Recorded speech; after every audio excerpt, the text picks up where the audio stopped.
Once is a mistake, but 20 times? A Chaffee County prosecutor is under scrutiny for a history of court violations. The Denver-based voting software company suing Fox News for defamation gets its day in court. They walked out with hundreds of millions of dollars before the trial even started. A northern Colorado town is growing fast. To stop a new neighbor from coming in, they want to ban insanely tall fences. Frankly, I don't think there's anything that's clean, green, and serene about Topgolf. And prom is a high school rite of passage. An alternative school wants to make sure students get the chance to celebrate, no matter their circumstances. That's tonight on Next. An accused murderer in a Colorado mountain town had his charges reduced because the district attorney in Fremont County can't follow the rules. It's not the first time District Attorney Linda Stanley has bundled an important case. In fact, the judge listed 20 other cases over the past 2 years where prosecutors in the 11th Judicial District were found to have violated the rules of the court. Cases involving homicide, sexual assaults, and even kidnappings. Stanley is the elected DA in Chaffee, Fremont, Park, and Custer counties. Earlier this month, a judge reduced Joseph Tippett's first-degree murder charge to second-degree murder as a sanction against prosecutors for rule violations. Tippett is accused of shooting and killing his father. Stanley was also at the center of one of the most high-profile murder cases in the state when she brought charges against Barry Morphew in 2021. The Chaffee County man was accused of murdering his missing wife before charges were abruptly dropped a week before the trial was supposed to start. Now, Morphew's defense attorney is calling for an investigation into the district attorney's misconduct and wants to see her lose her law license. Nothing happens to prosecutors who commit misconduct. Judges try, they slap their hand, don't do it again, and then you see the first, second, third time just in the 11th Judicial District. Finally now, a first-degree murder case was dismissed by a judge. So Linda Stanley doesn't always reply to our emails, but today she did. She told me anyone can file a complaint, but that doesn't mean she did anything wrong.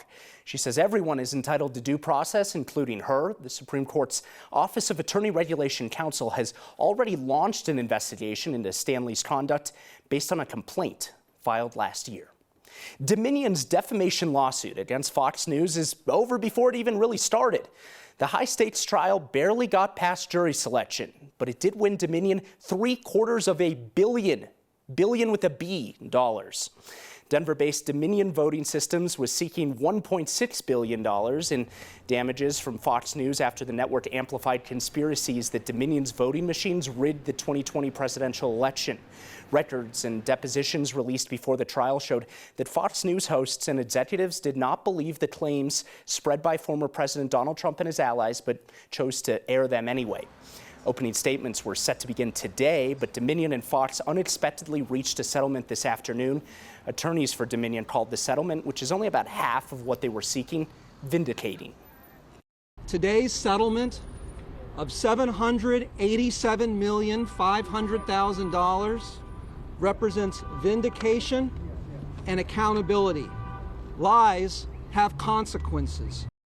In a statement, a Fox News representative said they acknowledged the court's rulings that certain, quote, certain claims about Dominion were false and that they were hopeful that the settlement would help move the country forward. So in addition to this $787 million settlement that Fox now owes Dominion, they also face a $2.7 billion defamation lawsuit from another electronic voting systems company called Smartmatic. Former Mayor Wellington Webb didn't get his first choice when it comes to picking the next mayor of Denver, so now he's moving on to his next best option. Webb and his wife, former state legislator Wilma Webb, joined Kelly Brough at the Park Hill Golf Course today to announce their endorsement of Brough's campaign. A fitting location, of course, since Wellington Webb was a vocal critic of plans to develop the golf course. Voters blocked that development plan in last month's general election. Both Brough and her runoff opponent Mike Johnston originally supported the Park Hill development plan, but now they say they'll attempt to purchase the land back from developers. Webb says Brough's decision to meet with the opposition group after the election gave her the edge when it comes to his endorsement. Webb previously endorsed State Representative Leslie Herod for mayor. She finished in 5th place in the general election. Brough also has the endorsement of former Mayor Bill Vidal, who served for just a few months after John Hickenlooper left office. Former Mayor Federico Pena announced his endorsement last week. He's supporting Mike Johnston. 6 new golf courses are planned for a part of the state that is perhaps best known for open space and ranches. Part of unincorporated Weld County may soon be a destination for golfers across the country. And with golf, of course, comes water.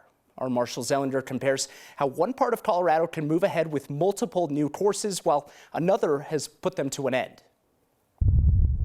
There's a lot of dirt out here where the weeds tumble.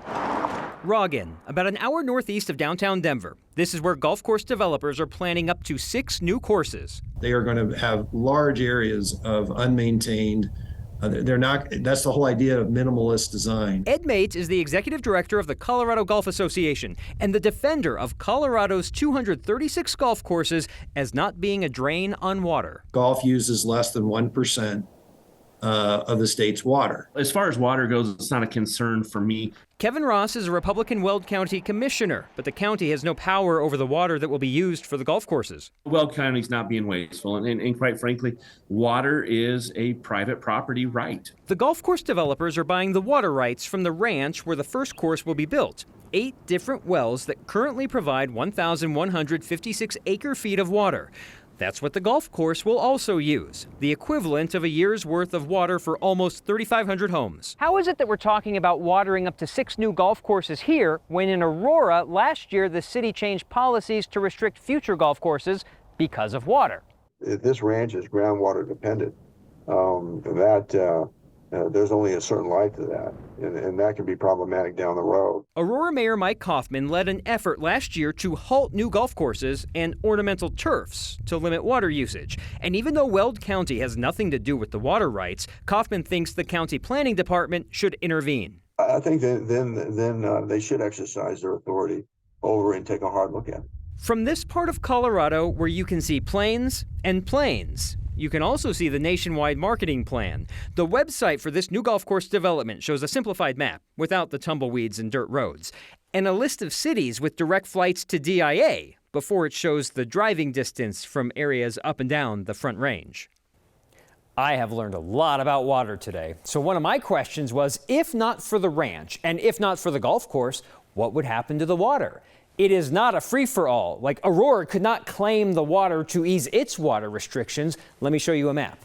The water rights are within the Lost Creek groundwater basin. That's the area shaded in blue. So if the ranch were to not use the water, and if the golf developers did not buy the water rights, the water would only be available to the people within this area that have water rights. And what I've just said, Mark, is a very simplified version because any change to anyone's water rights would require state approval. So Kaufman wants Weld County to step in. What does Weld County say? Right. So after Kaufman told me that, I reached out to the Weld County commissioner that I interviewed in the story, Kevin Ross, and he told me the county has no desire to limit the use of water, a private property right, towards development, whether that be residential, commercial, industrial, or agricultural, saying we're not going to get involved in private rights. Well, it would certainly change that land, as you know, and you probably saw today. Right, visually, but I just want to be clear, like in Aurora, they were saying no places that weren't being watered and then suddenly being watered, new golf courses. This is an area that is using that water, and it's going to use the same water for the golf course. Interesting.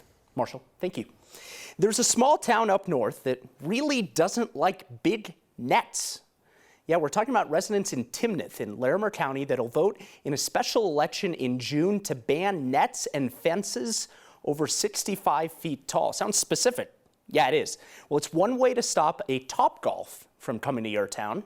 Grassroots citizen group called Guide Our Growth has gathered over 1,000 signatures for a special election that would update the town's charter.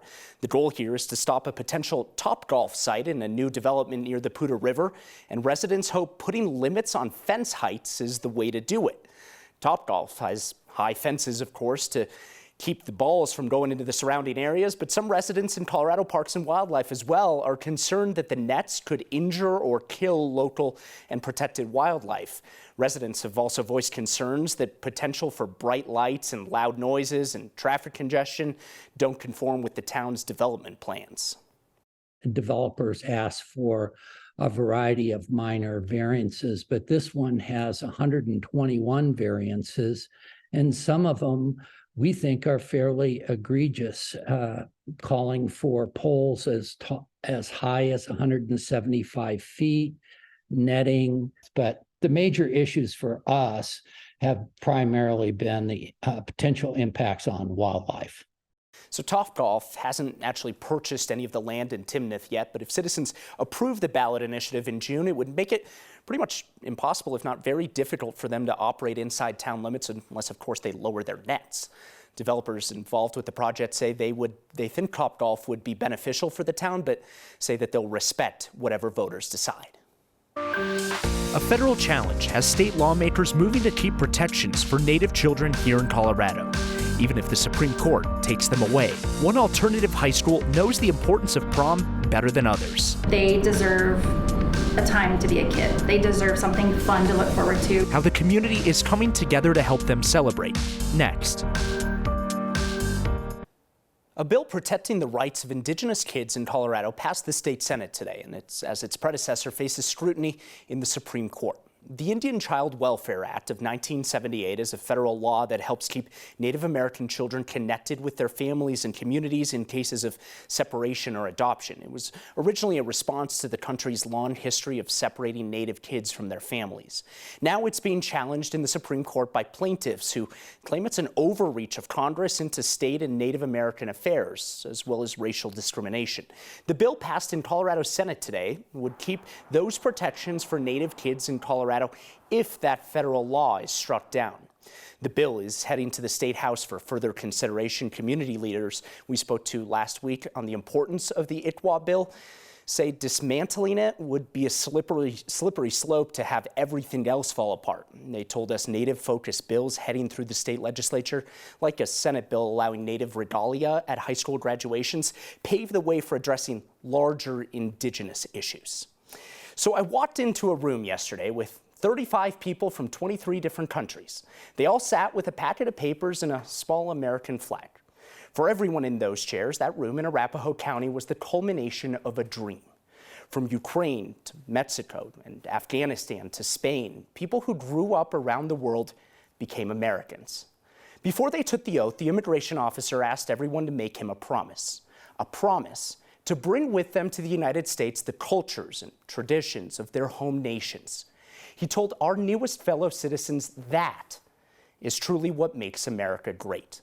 So with their right hands raised facing the flag, 35 people from 23 nations joined one country, including my mom. We grew up speaking Spanish and Catalan in my house, traveling to Barcelona, Spain whenever we could to see my family. Watching her take the oath, I thought of the Three Kings celebrations we used to go to as a kid, or the pan con tomate my grandma would make us every day for lunch, or the value instilled in me from a young age that family is more important than anything else. Every single person in that room had their own memories that flashed through their heads as their dream to become an American became a reality. Now those traditions, my traditions, are our country's traditions as well.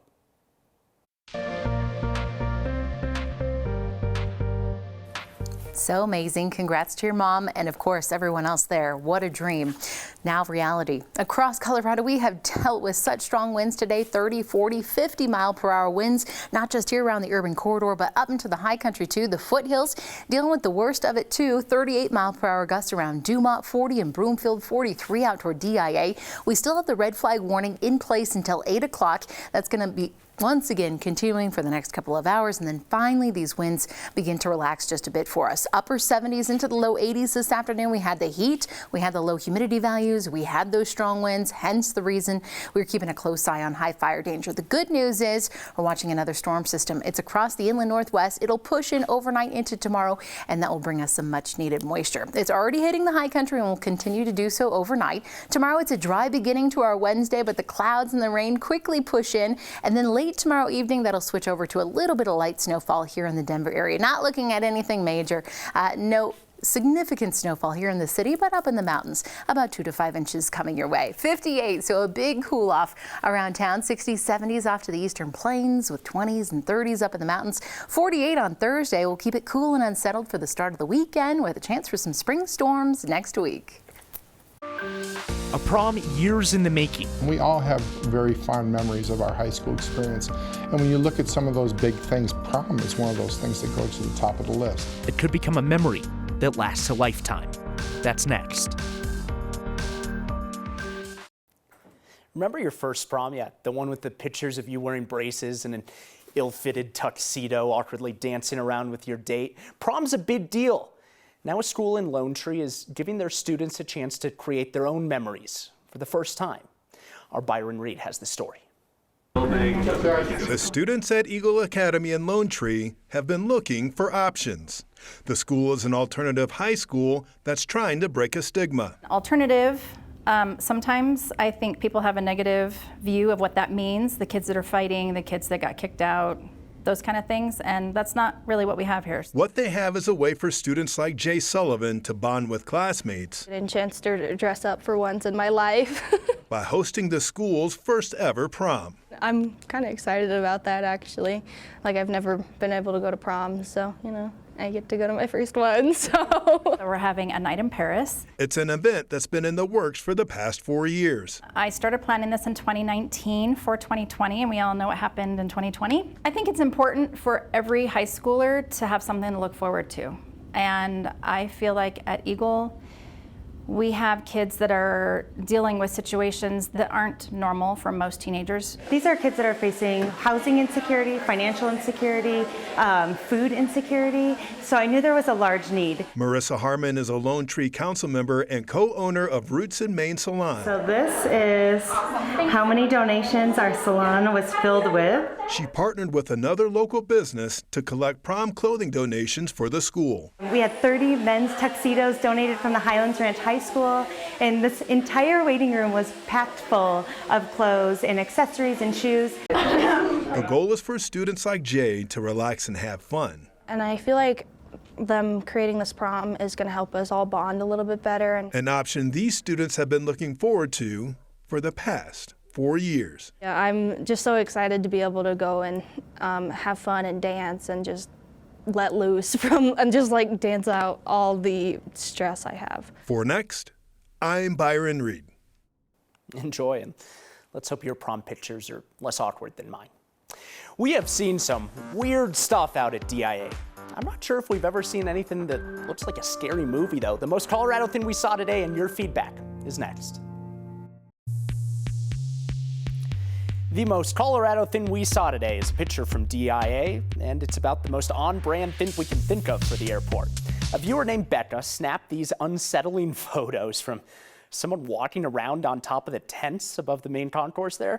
She was surprised that the fiberglass could hold a person's weight. DIA tells us they have people up there all the time for things like maintenance or even clearing out birds' nests. If you see something that looks like the most Colorado thing you saw, get our attention with the hashtag #HeyNext. Got one quick piece of feedback. Someone says, Mark Salinger, you're crushing it on Next. Definitely want to see you on here more. Thank you. Tell my bosses.